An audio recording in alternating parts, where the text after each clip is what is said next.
magic coming. Oh, there's magic coming.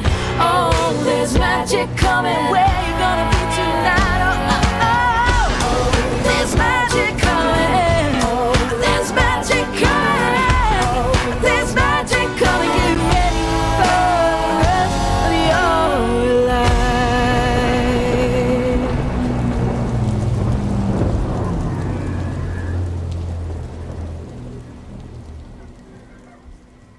Hello, beautiful humans, and welcome to SassafrasCast, a podcast full of witchy insights to help you live your sassiest life. I am Rorie Kelly, a tarot reader, singer-songwriter, and all-around personal growth nerd from Long Island, New York. In just a moment, we will have the witchy weather report, but first I'm going to give a shout out to my patrons. If you did not know this, you can support my patrons at you can support this podcast as a patron at patreon.com/Sassafras Tarot for $1 a month or more. I record these episodes live. My patrons get a private YouTube link before each one so they can tune in for the live recording, hang out in the chat, ask questions, and get them answered in real time, and get their own ideas into the broadcast as well. I've had more than one occasion where someone said something really insightful or pivotal to the topic, and I've just brought it into the podcast and been really glad to have them share that. Patrons also get access to my Discord server where we talk about all things witchy and wonderful, and a shout out in every episode. Are you ready? Here we go. Shout out to Amanda Curry, Rachel Miller, Grayson, Periwinkle Twilight, Millie, Rebecca Jones, Brittany Campbell, Jennifer McPhail, and Ondine PM, songwriter, vocals, guitar for PM edition. I'm so grateful you're in my world. Thank you so much for being a part of this. So today's topic, my friend, we are talking about self-care for times of intense change, because here we are in 2025, entering a time of intense change. I have made no secret on this podcast how I feel about, I'm in the United States. We are undergoing a transfer of power to the Trump administration. In fact, as I record this, it is the day before Inauguration Day, and it will probably get released, maybe a day or two later, so you'll be hearing it probably that week if you listen right as they get released, in which case I love you, thank you. I have not made any secret about how I feel about the incoming administration, and my fears and concerns as we move into this time, and I know that people who are friends of the show and friends in general share those fears and share those concerns. And I know that there are many people who are legit, appropriately, in my opinion, frightened for what will happen. And also have already been frightened about what has been happening. What has and what has not been happening, both in the political climate and kind of the global climate, inflation, the rise that we've seen as the pendulum swings back of bigotry and people feeling empowered in their bigotry and what that means to people in marginalized populations and their personal safety and personal liberties. And it's been a time. That's what I will say. It's been a time. And so I was thinking about what to do for this podcast, and I decided that self-care for times of intense change was the right way to kick off the year. I know it's the new year. I've done in my life a couple of New Year's, like resolution-based type of podcasts and content. I'm not personally... I've set some resolutions that really are the way I used to set resolutions when I was like a kid, which are, here's what I really want. But I'm not putting myself pressure to make them goals because this year is crazy. So let's dive into the topic in just a moment. But first, I'm going to pull a card for you for the Witchy Weather Report. This is the Way Home Tarot that I am reading from. If you are tuned in on the audio version of this podcast, know that there is always a video version on YouTube under the same name, SassafrasCast, that you can tune into if you wish to see any cards that I'm pulling. And if I ever have a guest, you can see the guest, or you can just see me talking with my hands because I'm an Italian person from Long Island. So, yeah. Let's pull a card. my intention when I pull this card is that wherever and whenever it finds you, whether you're listening live or right when the podcast comes out publicly, or whether you're kind of like listening and checking out SassafrasCast years in the future, in which case, hello, future traveler, welcome. That wherever and whenever it finds you, that this card have some meaning for you right as you hear it. All right, my shuffling has gotten weird, and a card has presented itself as wanting to be the card of the moment. It's the Daughter of Wands, aka the Page of Wands. This deck uses rather than Page, Knight, King, Queen, they use the daughter, son, father, mother model, which I feel less and less enthused about because it kind of does put gendered stuff where I'd rather not necessarily have it.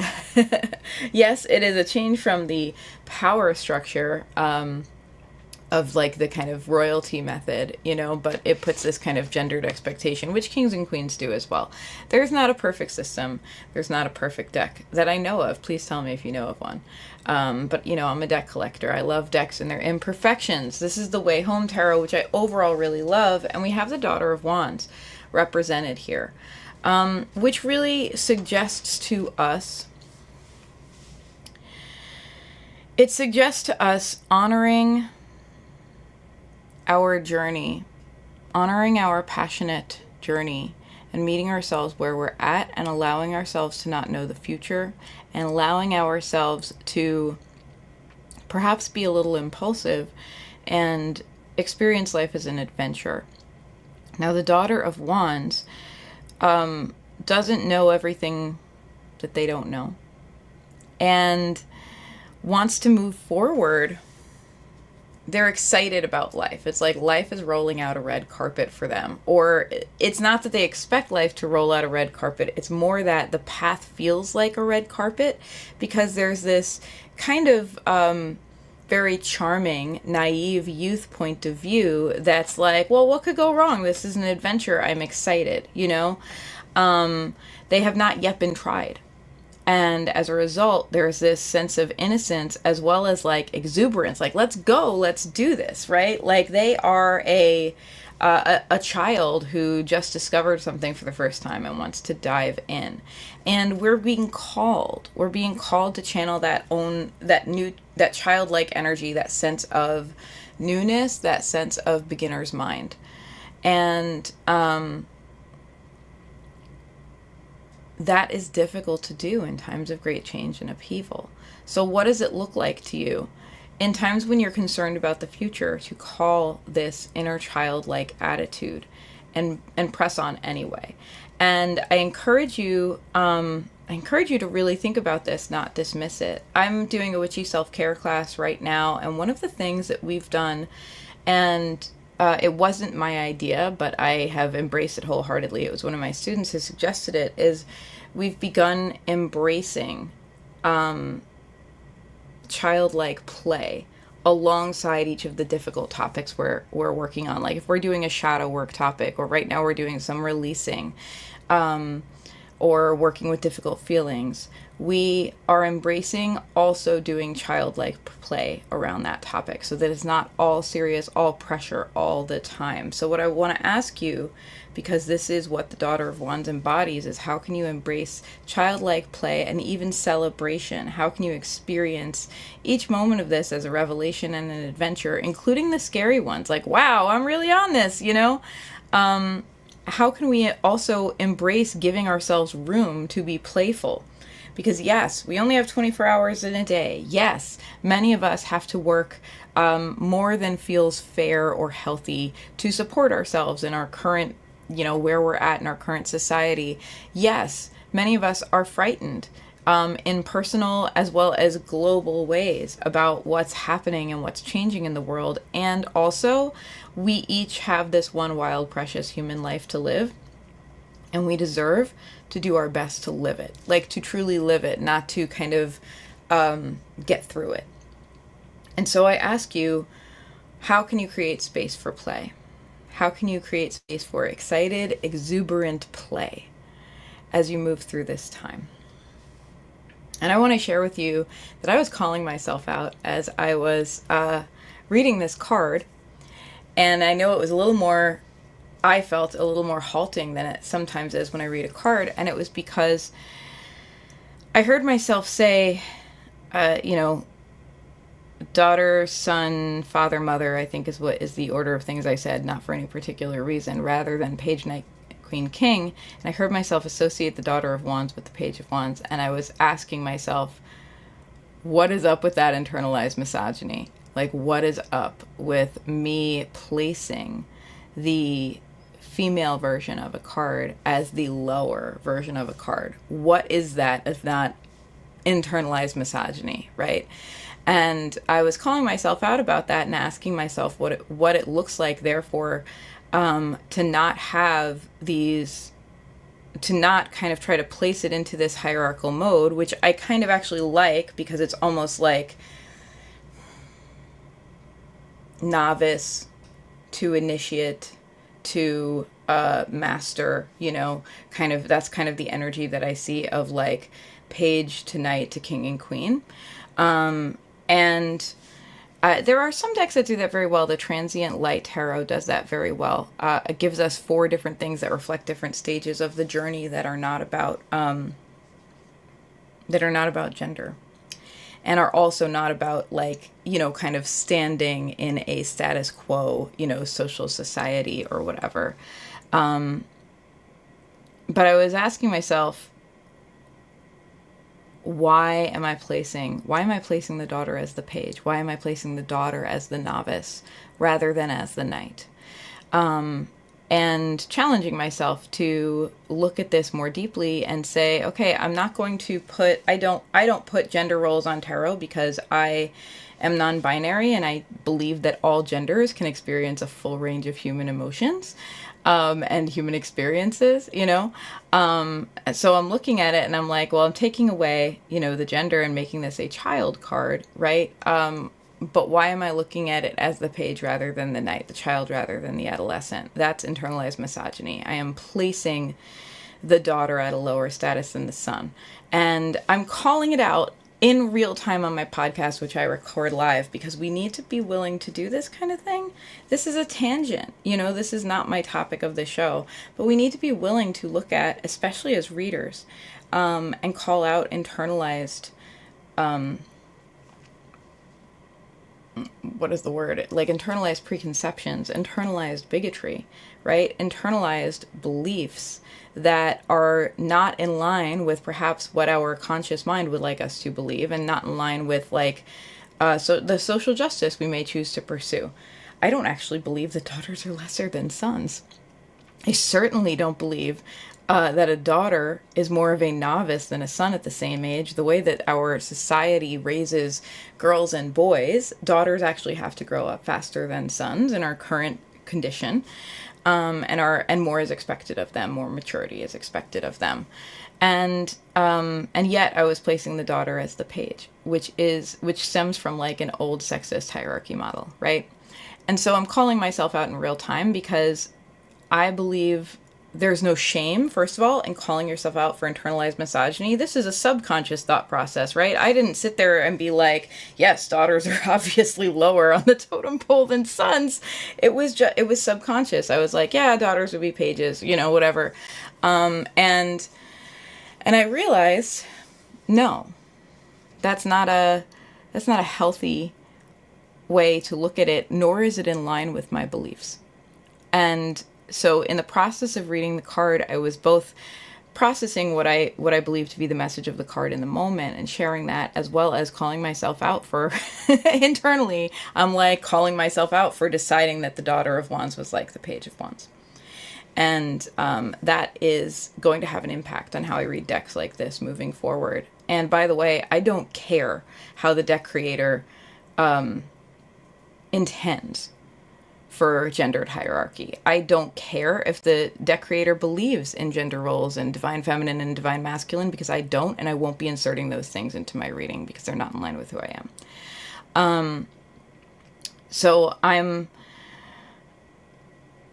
simply allowing my worldview to expand around this, and I'm asking myself, well, if it's daughter, son, mother, father, then what does it look like to have two cards that kind of represent a childlike or adolescent-like take on the world, like perhaps either, and two cards that represent a more adult take on the world, and perhaps too the imagery of the card can then guide you, right? Like that's part of the intuition part of it. So we have 2 hierarchy points rather than 3, which is how I read the tarot. I read it with 3 hierarchy points, page, knight, and king and queen I see as equal. And I think it's useful to have kind of a child to adolescent or novice to initiate, or novice to journeyman type of hierarchy point. I think that's helpful. But I'm not here to critique the deck. I'm just looking at it like, okay, how does my reading change as a result of this difference? And this is maybe a part of the podcast that's only interesting to tarot nerds. So if you're not one, I apologize for this tangent. It's about to be over. Anyway, this is something, though, I think that we all owe it to ourselves to do. To be willing to identify when something came out of our minds or our mouths that was not a result of our true core beliefs and values, but was simply a result of like prior programming. It's a result of social programming that I'm like, oh yeah, daughter, son, page, knight, right? Like daughter below the sun. That's pure social programming because it does not reflect my beliefs. And rather than fight against it and be like, I would never be sexist, I had to call out my internalized sexism, right? It's not about whether I would or wouldn't ever be sexist. It's about acknowledging that I, like every human on the whole planet, including you, and including me, and including all the people who think that I'm wrong about this, are fallible. I'm fallible, and I am also influenced by past programming and by social programming. And by the beliefs of my society and by the illusory truth effect, which I will be talking about more later in the podcast.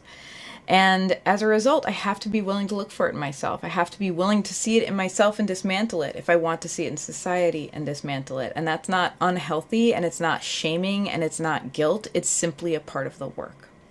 Anyway, thank you for coming to my accidental TED Talk on this. Let's move into the topic of the day. And the topic of the day, my friends, is self-care for times of intense change.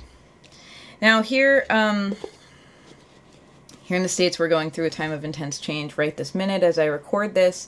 Many people, too, I know are going through times of intense change in their lives. 2024 was a strength year, meaning that 2 + 2 + 4, 2024, adds up to 8, which is the strength card in most tarot decks. Now, there are some decks where the strength card is switched with another card, so that's interesting to consider. But in general, strength is considered to be the 8th card of the tarot. And most people I know had a friggin' strength year. Strength comes up when we have to be strong. And most of us had to be very strong in 2024, and it involved a lot of digging deep and finding our best selves, even as we were faced with circumstances that challenged ourselves and that challenged and brought out the worst parts of ourselves and pressed buttons and brought out our shadow side. Digging deep and finding ways to be our best selves anyway was really what 2024 was about for many of us. And many of us created a great deal of change in our lives because we saw that we had to in 2024. Sometimes there's different reasons for change, right? Sometimes change comes because we have a vision of a future that is better, and we're like, I am going to take the steps to change myself and change my actions so that I can get to that better future. That is self-initiated change, right? Other times, there are changes that are thrust upon us by circumstance, by happenstance, right? And that can be either Wheel of Fortune energy or Tower energy. It's the anything could happen energy. Change happens. We can't control the entire world. We can't help it if, our parents win the lottery and retire and move us, to a tropical location, or our, or someone we love gets run over by a bus. We can't control every single thing that happens to us. So there's change that gets thrust upon us, as well as self-initiated change. And then there's a secret third type of change, which is a mix of the two. And this is what many people experienced in 2024. And this is, to me, it's a combination of the Four of Cups and the Chariot card. Stay with me. I don't know. I'm giving a lot of tarot analogies today because I've already gone down this road for tarot nerds. And if you're not a tarot nerd, it's okay. I'll explain it in other terms. But there's this mixed change where life gives us what life will give us, right? Because we can't control everything that happens to us. And we take a look at it and we say, yeah, I don't actually like what's on the menu right now. That's Four of Cups energy. I see what's on the menu and I don't like any of it. And then I am going to take initiative to change things, to like literally write a new menu, right? And that's the Chariot. And so that is a mix, right? Where change or circumstances are thrust upon us. We look at the circumstances and we decide, no, we can do better. And then we move into that first type of change, right? Where we're like, okay, self-initiated change. And I would say the difference there is that there's self-initiated change that comes out of a sense of adventure, Page of Wands energy, like the card that we just pulled, like, wow, I'm excited. What can I do to move towards a goal? And then there's self-initiated change that comes out of a sense of like, wow, this is a shitty situation. What can I do to improve it, right? And I think, and we see social justice movements as an example of that, right? People looking at the circumstances, people looking at the status quo and going, well, wow, this is unfair. And I can't control that I'm in a system that is unfair, but I can control myself and my actions, and therefore I can ask myself how I can take action towards being a part of the solution, not a part of the problem, right? And that is the type of change that most people initiated in their personal lives in 2024. And so what this looks like for people is people who looked around at toxic relationships and said, no, this won't work anymore. Either this relationship is getting worked on and fixed, or I'm out and I'm working on and fixing myself.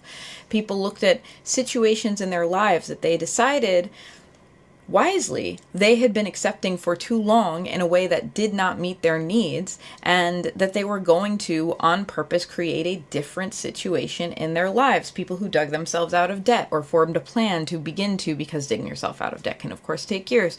People who decided to make a career change. People who decided to make like sharp left turns in their life trajectory because they realized that the trajectory that they were on did not reflect the life that they actually wanted and had become stale and like something that they had to get through rather than something they were excited to live. And so we had people taking on strength in 2024 because they didn't like what they saw on the menu and they were like, okay, well, I'm someone. I can make some changes. No, I cannot control the world, but I can begin to make changes to create the best I can out of this situation, right? Less about surrendering to the crappy situation and just kind of trying to live through it, and more about saying, here's the situation, and no, I can't control it, but that doesn't mean I don't have influence, and I am going to be brave and proactive and exert that influence because I deserve to live my best life. And I also deserve to be the best version of myself. And again, that's something in 2024 we were all asked to do, to be the best version of ourselves, to have to dig deep to find that best version. When life was encouraging us, perhaps, by, the circumstances it presented, to allow ourselves to sink into a lesser version of ourselves. We had to be strong. Willpower was required to just get through the year, and further to get through the year as the best version of ourselves, rather than sinking into habits and practices and behaviors and beliefs that we knew we were better than. So 2024 was hard, y'all. And I will tell you, as a reader, and other readers and intuitives that I talk to are saying the same thing, and I'm inspired and hopeful about hearing it. Everything I see in the card is that on a personal level, many of us are kind of enjoying the fruits of the glow up that we white-knuckled in 2024. Let me explain that. In 2024, many of us kind of white-knuckled a glow-up for ourselves. We were like, this isn't working, therefore I will take action I will demand higher of myself, which will be temporarily harder, so that I can make this a better situation. And we kind of white knuckled our way through that change, right? We didn't have a loving red carpet rolled out for us. We were like, I'm just going to figure it out. I'm committed, right? So we white knuckled our way through a glow up in 2024, which is not the way to have a good feeling glow up, right? And now in 2025, what I'm really seeing is that many of us get to enjoy the fruits of our labor. Many of us have changed dramatically for the better, have had a level up for many of us, it's every area, in our physical or mental health, in our circumstances that we have doggedly pursued making better, and in our sense of perspective and wisdom, because that was required. We had to grow in order to create the life that we felt we deserved and weren't getting. And so many of us are going to begin to reap the rewards of the hard work we did in 2024, even as, grain of salt, right? The world kind of feels like it's on fire. I mean, the world has literally been on fire. It's not metaphorical anymore. We've all been watching in early 2025 the wildfires in LA and the devastating effects that they've had, and everyone has an opinion on it, and I don't have an opinion other than I hope as many people as possible are okay, and I'm thankful for the helpers. And so we go into this world where we've kind of white-knuckled our way through a good level up, and what happens when you grow in that way is that you push and push and push, and then at some point it becomes easy. And I will liken it to having to learn certain things that you'll use for the rest of your life, like you do in school, right? Like, it's hard to learn certain math skills, addition, subtraction, multiplication, but most of us as an adult can still do it, right? We still have the basic math skills. Many of us did not retain, like, if we did geometry or algebra or whatever in high school, did not necessarily retain that knowledge if we had to call on it today. If it wasn't like, it's some of that higher level math stuff is use it or lose it. But we do these basic math skills every day, right? When we make change for ourselves, when we pay for things, when we whatever, when we figure out of a group, how much every person is getting of a certain thing, if we're splitting it up evenly. We use these basic math skills every day, and it's not that hard. And it was hard to learn. And it was memorization, it was cramming, and it was easier for some than others, like everything, But we went through school and learned things and had to push through the hard part of learning it. We had to push through the part where we're like, God, I'm never going to get this, and white knuckle that growth until we did, until we could pass the test. And then we had to keep knowing it because other knowledge built on it, right? Addition, subtraction, multiplication required for all the subsequent math we would be doing, right? And I'm just using math as an example. And I know it to be a stressful topic for many, and much of this growth has been stressful growth for us. And yet, the end result is that things that were always hard for us are now just going to be easy because we have pushed ourselves to the level up, right? It is no longer in the category of, oh God, I can't do that in our minds. In fact, we may surprise ourselves because we've worked so hard that we haven't perhaps had the milestones to reflect on and honor our growth in 2024. We may surprise ourselves and be like, oh, this is actually easy now, right? And that might be what 2025 is about, us realizing things that used to be very hard for us and feel impossible. In fact, don't feel impossible, they just feel normal now. And it's because we pushed, we grew. In the same way that when you go to the gym and you're working on strength training, and at the very first day, it feels very hard to use the weight machine at the lowest setting. You're like, oh man, this is really hard. And then a year into your journey, you're using it on a much higher setting, and using it on the first setting that initially felt impossible to you feels like you're taking a vacation, man. It feels so easy. And that's the way growth works, right? We pushed ourselves through a lot of growth in 2024. In 2025, many of us are just reaping the benefits of that, of now things that used to be hard are easier for us. And also, the world is on fire. So two things can be true, right? We are better, and that growth is untakebackable. And also, the world is still Everything is still happening the way it's happening. So we're entering into this time of upheaval that, maybe many of us feel like for quite a while now we've been living through quote unquote interesting times, through historic times, and there's a nostalgic longing for life that was not quite so interesting or historic, but we're in it. We're in times of change and upheaval, and our bodies are built to be anxious around change. And that's why we don't like the tower, even though we end up in retrospect being glad that everything changed when it did. And that's also why school and test taking fills many people with anxiety, even though that's positive change we're embarking on to better ourselves. Maybe for some of us it's because we had to,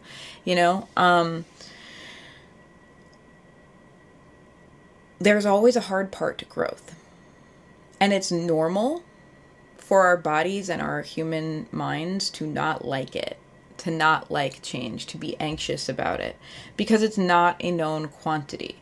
Because when we are in our comfortable day to day and not much is changing, we know how to avoid danger, right? And if we hearken this back to like pre-technological times, like hunter-gatherer type of times, if there's not much that changes around you, well, like where the herd of lions is, and you're not going to go gather your berries there, and you know where the bear is, and you're not going to go hang out by that cave and taunt the bear. And in other words, you can avoid danger effectively if you know the lay of the land. And as the landscape begins to change, even if it is in a positive way, then your relationship to danger begins to change because unknown, because we now no longer can predict everything. And so there's this just general hum of anxiety and hypervigilance that accompanies change, and it's evolutionary. It's because we're like, well, okay, if we're migrating from one part of the forest to another or something, we don't know the new part of the forest, so we're going to have to be on edge for a couple days so we don't get accidentally eaten by a bear because we don't know where the bears live yet, right? And so that's the energy of change, even good change, even change that we chose for ourselves, is we are anxious, we are hypervigilant, we don't like it. And that doesn't mean we can't later be glad for it, but it does mean that change is naturally hard for us as humans. It's hard for our psychology, and it's hard for our nervous systems. Hydration checkpoint. If you are playing the Sassafras Tarot drinking game, hydrate along with me, friends.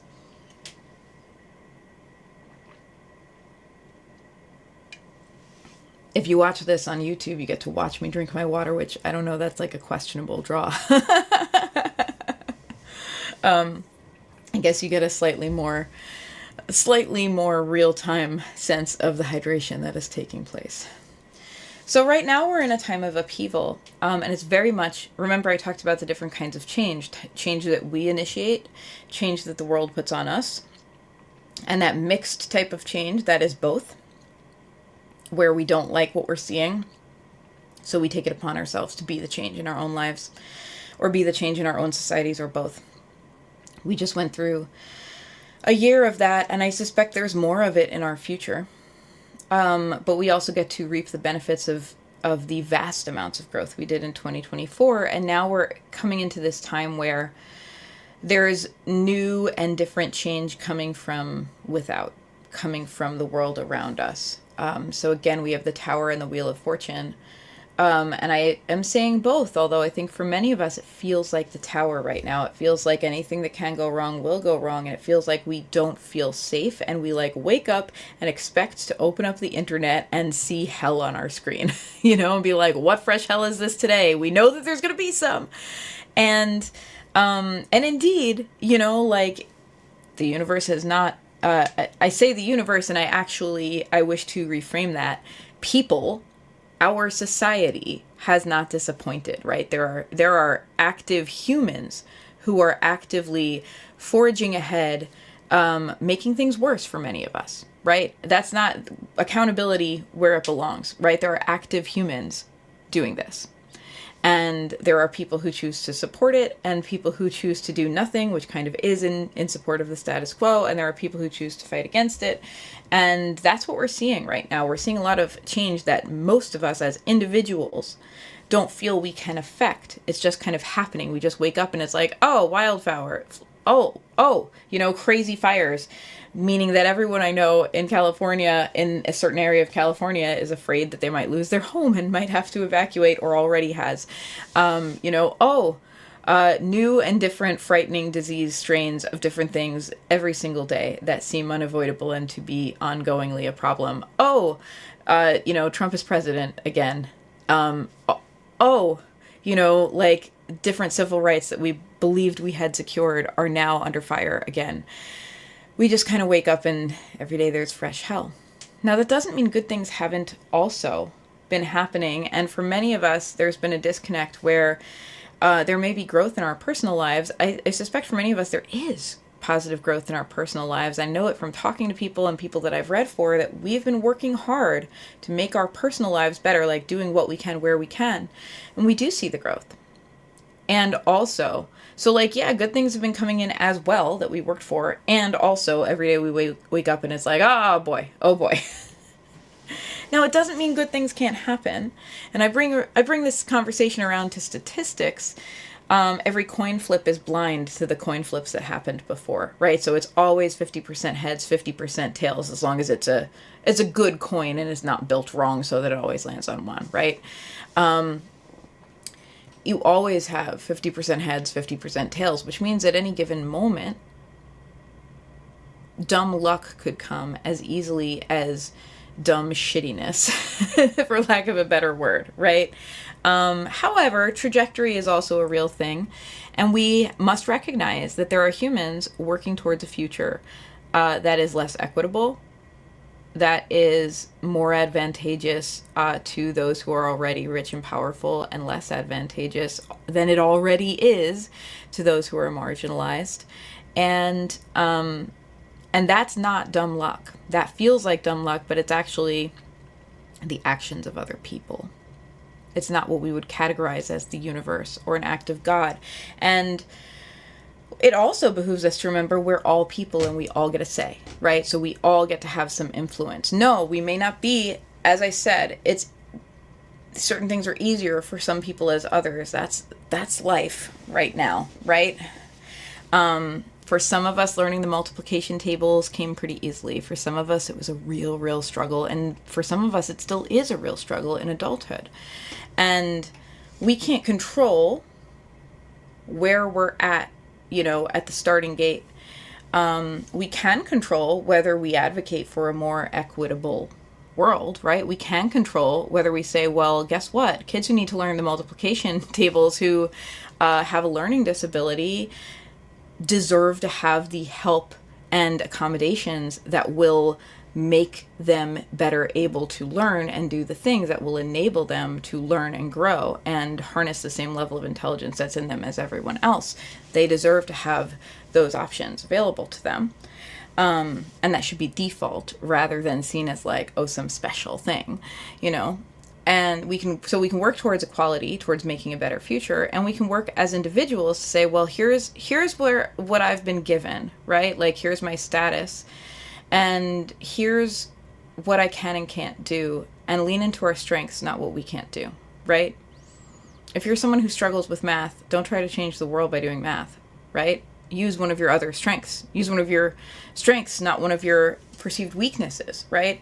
If you're someone who is like really struggling at math, then you're probably not the one who's best suited to be like the treasurer in your social justice organization or, like whatever, the statistical analyzer of data or whatever. But you might be someone who has a lot of charisma and is great at talking to people, and then you can be influential and create change in that way, right? We do need to be willing to lean into our strengths as we seek to create change in the world. And we all have strengths. And yeah, fairness and equity are concepts that we need to understand. And like, it's true that we don't have all of the advantages and influence as those higher up on the money hierarchy, as those higher up on the power hierarchy, or both, right? And that is what it is.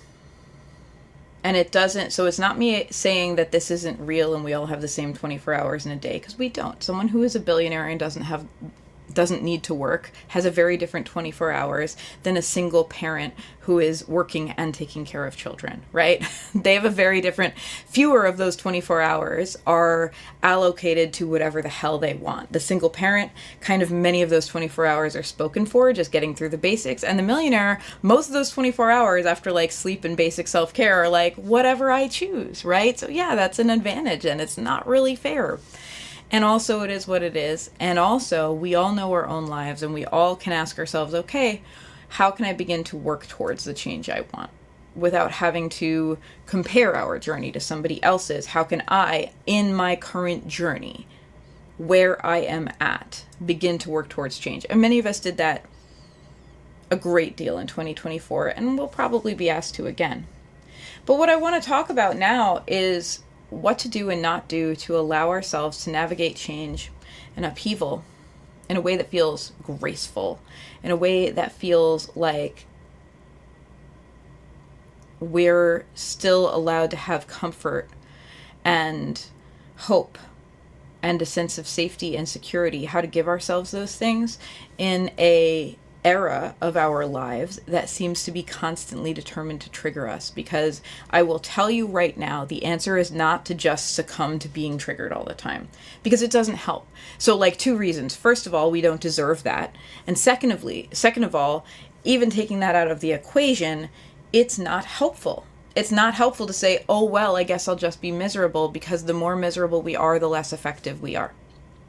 And so cultivating a sense of safety and hope and comfort, even in times of upheaval, isn't irresponsible. It's the opposite. It is the most responsible thing we can do. As people who want to change the world for the better, as people who want to show up for a better future, the most responsible thing we can do is to create a sense of safety, comfort, and hope for ourselves in whatever ways that we can, so that we can refill our cups and rise strong to continue fighting the good fight. So let's talk about doing that. First of all, we already know that change challenges our nervous system and makes us frightened. So during times of upheaval in our lives, whether it's self-selected upheaval or externally selected upheaval, we should not try to change everything at once. We've all had times in our lives where we've kind of had to do that, where everything in our life felt like it was on fire and we had to just deal with it. And it felt like everything is changing all at once. I'm rudderless, right? But in reality, if I look back at those times where I was telling myself that, there usually was something that was at least a tiny bit of a rudder. You know, maybe it was that, okay, I had the same job and I just kept going to work every day, and that became my touchstone. No longer a thing that annoyed me, it was my comfort place, right? Because that wasn't changing and it allowed me to deal with the chaos in my personal life or whatever, you know? Or maybe it was familial and friend relationships, and perhaps they couldn't help me through it, but just knowing this person was here yesterday, they'll be here today, and they'll be there tomorrow again, helped us have a sense of like, yes, there is some stability in my life, even as everything is on fire, right? But sometimes we go through times when it does feel like everything is on fire. We should not at those times strive to create additional change in our lives than just dealing with what we have to get through. And that's not me saying we shouldn't aim higher. No, absolutely, we should, right? 2024 was all about that. We were like, I don't like what's on the menu. This is stressful, and I will push forward to a better future, even though it's hard. But if we've got these big self-improvement goals at the same time, you know what I mean? If your life is on fire and you have to find a new job, and also your housing situation like has just gone ablaze because you had a breakup, and by the way, you just had a breakup, so you're kind of heartbroken and you're like walking through life crying a little bit, like it's not the best time to also start counting calories and going to the gym, because you're already dealing with enough things, right? And now if you were already doing that and starting to see some success and getting an upward trajectory, then you might want to keep doing it so you can feel like, well, there's one area of my life where I'm making progress, right? If that's healthy for you and if it was like a goal of yours, right? But if you're dealing with a ton of different upheaval, it's not a time to also be like, well, let me work on my weaknesses, let me fix things, air quotes, fix things about myself while I'm going through all of this. And sometimes I think we do feel like it is. I think sometimes we're like, well, fuck it, I hate my life anyway, I might as well do this too. And that's not fair to ourselves, and more than that, it's not functional, right? What happens is, invariably, we end up falling off a wagon and then beating ourselves about that, rather than, on top of everything else, right? So it's not time.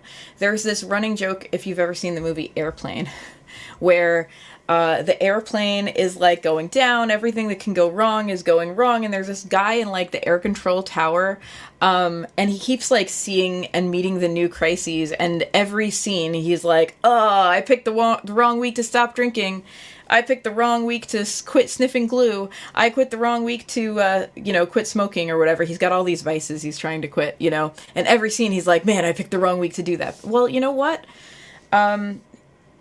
it is what it is, right?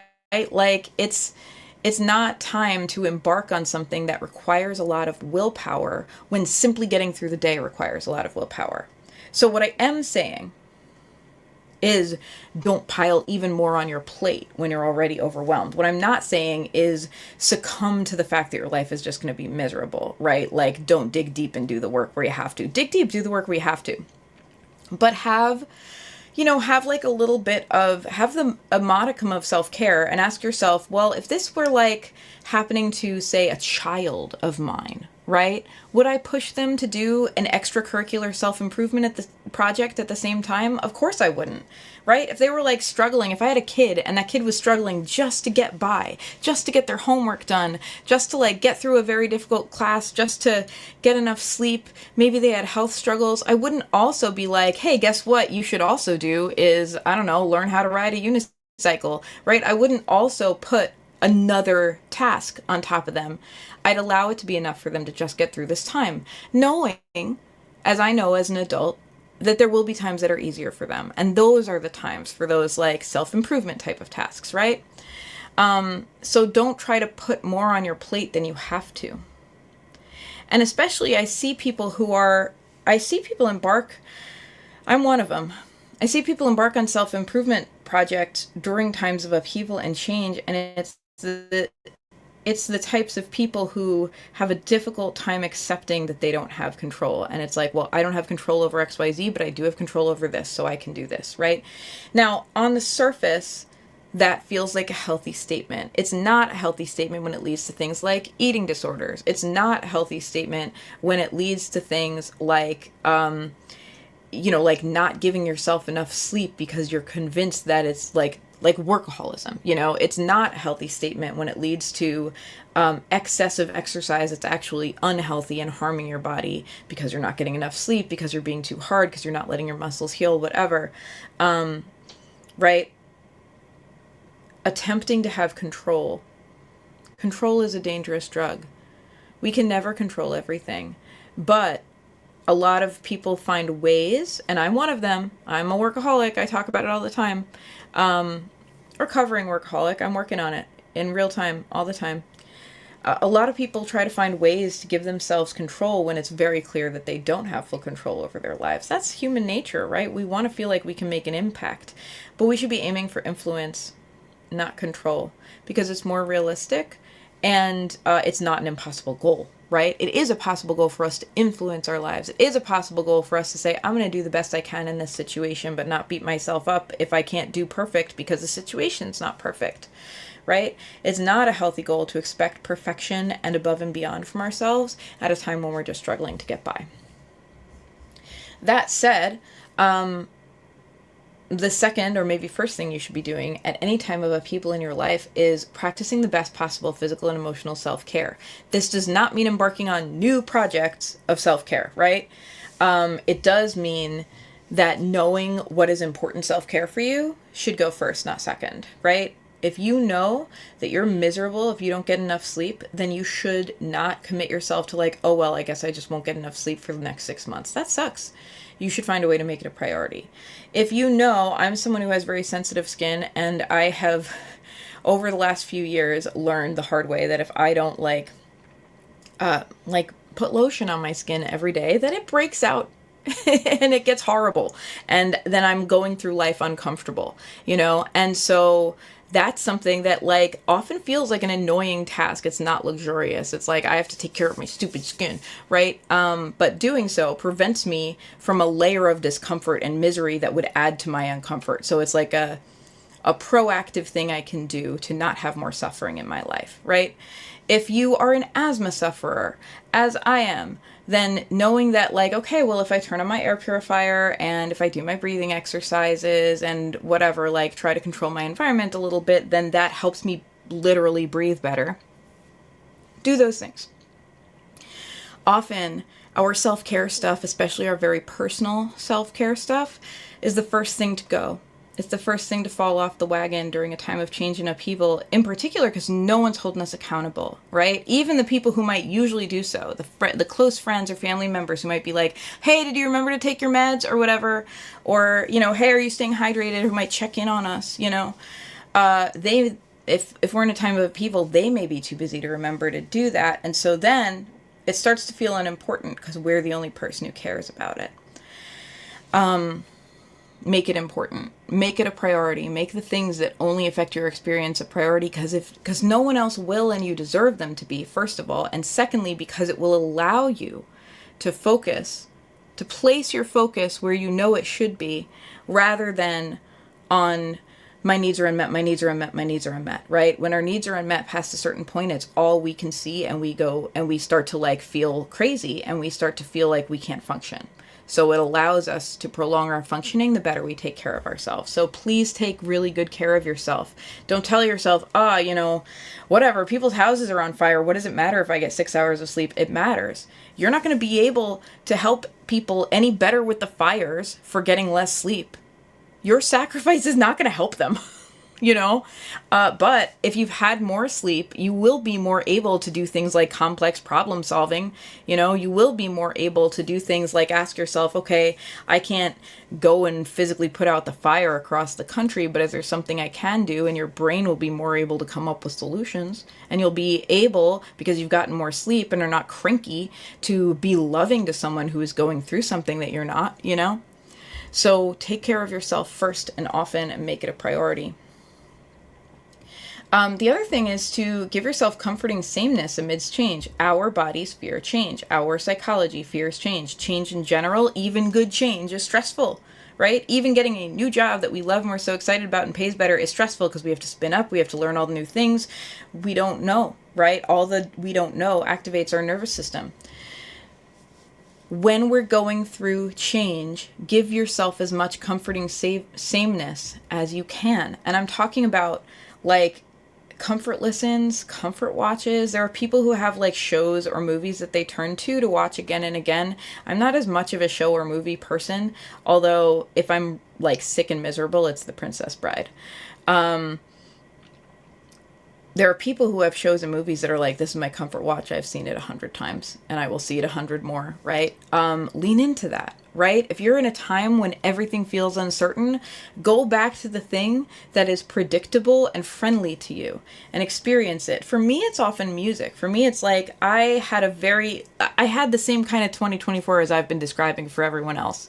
You know, it was a strength year. I had to dig deep. And I went back to the music that I'd been listening to since I was a teenager, and I just dug deep, and and when I say dug deep there, I mean that was what I did. I drove around just listening to that music, and I drove around falling in love again with a band I've already loved for, you know, a billion years. And it gave me this sense of self, this sense of, yes, I'm me, this is my life, and I'm living it, and this is something I love. When everything else in life felt like it was in flux, you know? So it was this really healthy touchstone for me. And so like rereading a favorite book, rewatching a favorite show, listening to music that you've loved for a long time, giving yourself comforting sameness, creating some stability in your life so that you know, well, okay, every Tuesday is the day that I do this thing, you know, and it's a good thing for myself. And I can look forward to it, and I can just be there on Tuesdays, and on Tuesdays I don't have to deal with the rest of everything, right? Like, give yourself comforting sameness, give yourself comforting structure. Another thing I found myself doing for a lot of 2024 is like eating the same meal again and again. And I'm someone who loves to cook, and I'm kind of an adventurous eater, even though I have like a couple of dietary restrictions and allergies that make that a little tricky. The fact that I love to cook makes it less tricky. I just like make things, and I make new things, and I love learning about new ways of cooking. And in 2024, I kind of like had one or two meals that was like what I always had for dinner. And for a minute, I was critical about it. I was like, why am I doing this? And then I was like, well, you know what? I'm going to maximize the nutrition. I'm going to make sure it's a reasonably healthy, samey meal, you know, like to the best of my ability, and have it still feel like a same comforting meal, you know, and take my vitamins or whatever. And I'm going to just let myself have the comfort of doing the same thing that I apparently want to do every single night. And it's contributed to this sense of sameness. It's like, all right, my life is on fire. Every day I'm having to stretch myself. I'm white knuckling my way through this change, but I'm going to eat the same thing I ate last night and not have to think hard about it. And I'm going to listen to the music that feels good, you know, and it allowed me to have these senses, these islands of stability and safety through the difficult change. Another one, I'm just giving you a list of things you can do to deal with change and upheaval. Another one is to give yourself permission to have a good life even as you're going through the bad shit, and to ask to be shown ways to do so. This is getting more into the spiritual side. And I'll share with you that this is something that one of my guides told me during 2024. They were like, you're allowed to enjoy this time of your life. You're allowed to have a good year, even though all this is happening. And it was so, it's also one of those spiritual moments where I'm like, oh wow, like this does feel like it came from outside of me, because it was profound and new, you know. It's like sometimes you have a conversation with a friend about a topic you're struggling with, and they drop a piece of wisdom, and you're like, oh, holy shit, wow, thank you. It was like that. I was like, wow, even though this is a very hard situation, I'm still allowed to seek out joy. I'm still allowed to seek out comfort. I'm still allowed to be proud of what I'm good at. I'm still allowed to, for me, I'm a musician. You know, I'm still allowed to go have an amazing gig. You know, I'm still allowed to go perform my best and know it and feel good about that. You know, I'm still allowed to get dressed in the morning and feel like I am doing that in a way that makes me feel really good about expressing myself, and like I'm, you know, feel good about how I look or whatever. I am still allowed to give myself moments of joy. I'm still allowed to plan fun things for myself, even though there are parts of my life that are on fire, even though there are parts of the world that are on fire. It doesn't take away from anyone for me to have joy. And sometimes there's this puritanical thing in our culture that tells us, like, if things are hard, you have to be struggling. And actually giving ourselves permission to find islands of just pure joy is what gives us the strength to keep going through the hard times, you know? So give yourself permission to have a good life. Ask yourself ways that you can do that. Ask yourself ways that you can just give yourself pure joy. And ask to be shown ways to do so as well, you know, like kind of in a more spiritual sense. Let's talk about gratitude and thoughts and prayers. These last two are like controversial, and should be, in my opinion, in kind of like the self-help community. Because I love a gratitude practice, and also, yes, sometimes things need to change, right? I love a practice of like, I'm grateful I have running water, I'm grateful for whatever, right? And also, it's appropriate for me to be like, I'm grateful that I have running water, and also, I am upset that my bodily autonomy as a person with a uterus is so threatened by the incoming administration. Two things can be true. I can be grateful for one thing and very, very upset about another thing, and pretending I'm not upset about the other thing actually blocks my ability to organize and take action, right? Owning my upsetness is healthy. So this is not gratitude at the expense of owning our other emotions. Again, it's just giving ourselves an opportunity to realize, yes, there is bad stuff, and also there is good stuff. And it's not even focus on the good. I do think it's healthy for us to focus largely on what we can do rather than what we can't change. But to me, that's a mindful process that involves us saying, I can't change XYZ, but what can I do about it, right? In other words, I can't change it. I can't overturn this thing that has happened, but how can I have some influence? And also, how can I acknowledge it? Yes, there are good things too, so that I'm not just like in a doom cycle, right? So give yourself a gratitude practice and allow it to be internal as well as external, right? We talk about, I'm grateful for running water. I'm grateful for electricity. I'm streaming to you right now on this internet that we all share, right? I'm grateful for, the education that I was able to access and my vocabulary and all of the things that I maybe many days take for granted, And that's all kind of external things that I can and should be grateful for. And also, let's be grateful to ourselves. Let's be grateful for those of us who white-knuckled our way through 2024. Let's be grateful to ourselves for digging deep and finding ways to show up as our best self, even though it was really freaking hard. Let's be grateful to past us for making a schedule for today so that we didn't have to stress our way through it. Let's be grateful for past us for securing ourselves the housing we're currently in. Let's be grateful to current us for saying, I'm going to go through something hard because I know that I deserve better, right?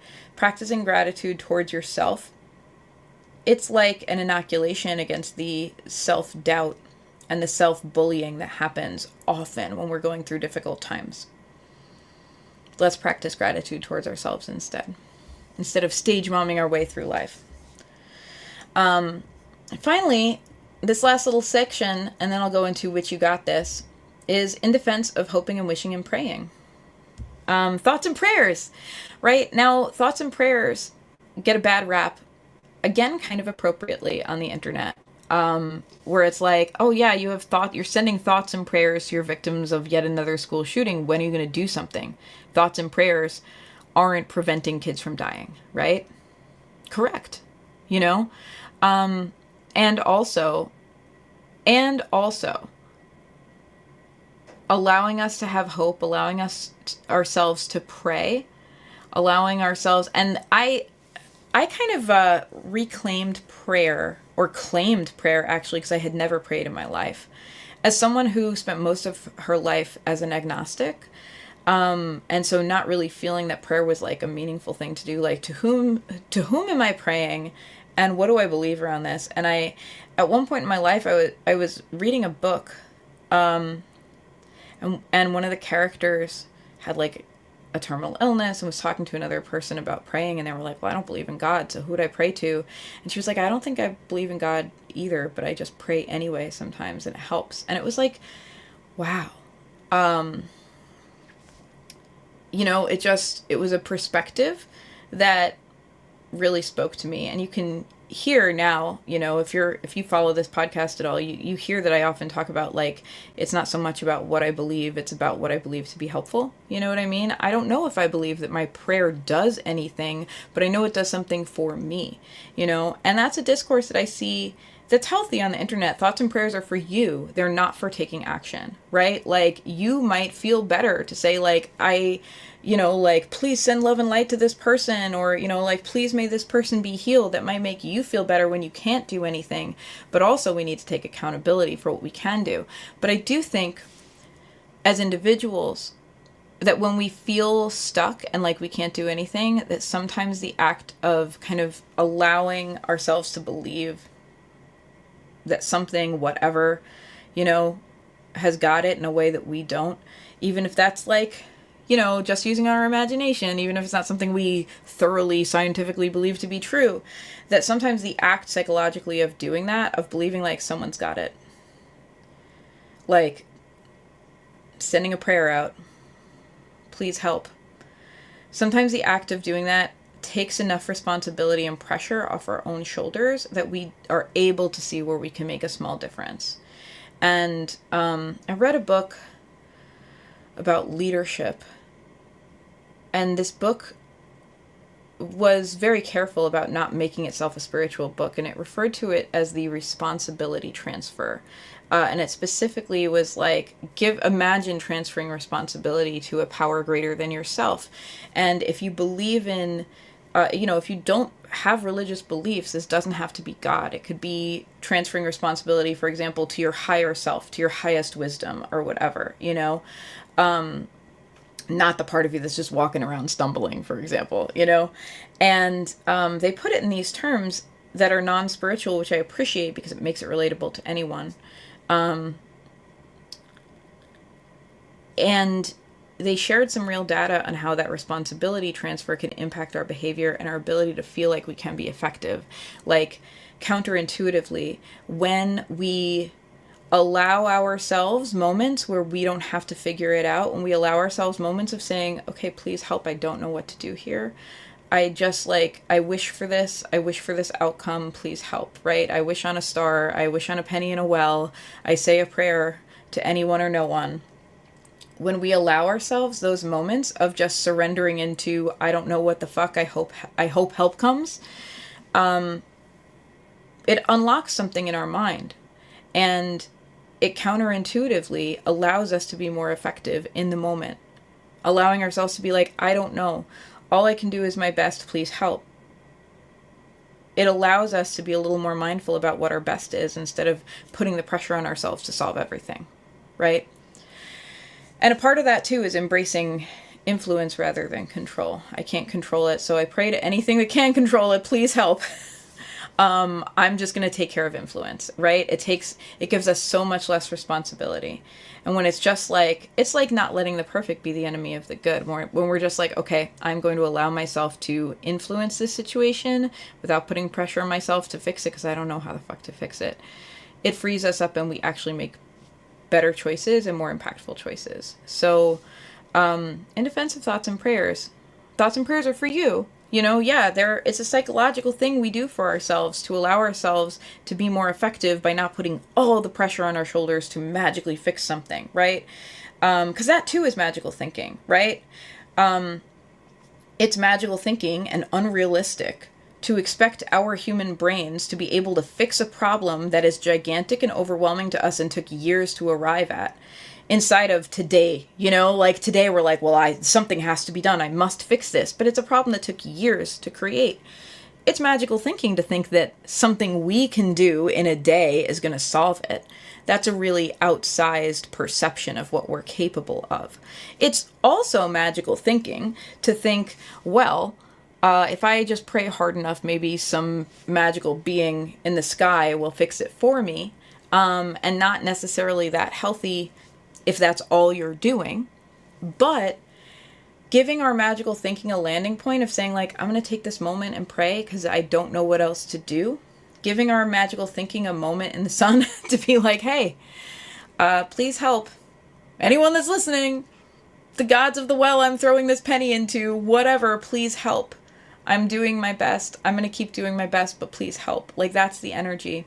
And then it frees us. It frees us from having to be in that place of control and allows us just to do what we can. And what we can is much more powerful than doing nothing because we are perceiving it as an all or nothing game. When we perceive it as like, if I can't fix it all, it's not worth doing anything, then we do nothing and nothing changes. When we perceive it as, I can't fix it all, I pray for it to be fixed, in the meantime I'll do this tiny thing that I don't know if it'll help or not, but I'm trying, change gets made. One step at a time, one set of hands at a time. I'm moving us into which you got this. And what I'm offering you today, this section of the podcast is where I just give you something very practical and small that you can take away, that you can do right now today. And so what I'm offering you today is a series of journal prompts that you can use anytime you feel stuck by times of upheaval. You can do all of them. You can pick one or two that feels impactful and do that. You can pull tarot cards or oracle cards or do other types of divination around these questions if you would like to. But I have them here as journal prompts because I want them to be accessible to everyone, and also I want to encourage these answers coming from ourselves. I want to encourage the belief that just allowing ourselves to think mindfully about these questions will give us some answers. Again, influence, not control. So here are the journal prompts that I offer to you at this time. Prompt number 1. How can I make this time of dramatic change personally meaningful and healing? These are like brainstorming prompts, right? So it's a no wrong answers type of thing. It's like, just start writing and don't pressure yourself to get it right? Just any ideas are better than no ideas, right? That's the energy of these prompts. How can I make this time personally meaningful and healing? How can I be loving to myself in particular during this difficult time? How can I give myself the self-care that I personally need? Is it prioritizing my sleep? Is it prioritizing certain physical self-care things? Is it, is it like leaning into a hobby or a joyful experience that is particularly meaningful to me so I can continue to get through at other times of the day? How can I be loving to myself in particular? How can I give myself stability and sameness? Can I create a structure for myself that feels good and like it gives me something to look forward to? Can I dive into art and media that makes me feel like who I am, that makes me feel like myself? How can I give myself stability and sameness during this time of upheaval? Where do I need to give myself permission to feel good? This is a big one, because we often don't feel we have permission to feel good during times of grief, times of change, times of upheaval. Where do I need to give myself that permission? As in, maybe I could just listen to this comedy podcast and laugh and not feel guilty about it. Maybe I could just have this drink with a friend and enjoy each other's company and not feel guilty that we're not fixing the world, Where can I be grateful to myself? And how can I show myself that gratitude? Time for treats, man. What kind of help am I wishing for? And how can I put myself in a position to receive it? Changing our role in the problem from being, I have to fix it all or nothing, to being, I'm allowed to have some influence and just do my best.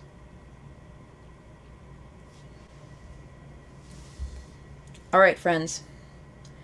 This brings us to the end of our podcast. Thanks for tuning in. Thanks for being a part of this. I have tried my best to keep it focused on what can we do, not what is happening, because I don't feel like we need one more podcast talking about the doom and gloom of the world that we're going through right now. Not that it's not true and not that it's not worth dissecting, but I feel that my role and my calling as a healer is one of bringing people's attention back to their own strengths, bringing people's attention back to their own joy, and allowing us to feel hope and feel nurtured. And so I'm trying to do that with this podcast, to give ourselves opportunities to find joy, to find hope, to find healing, even in the times of upheaval.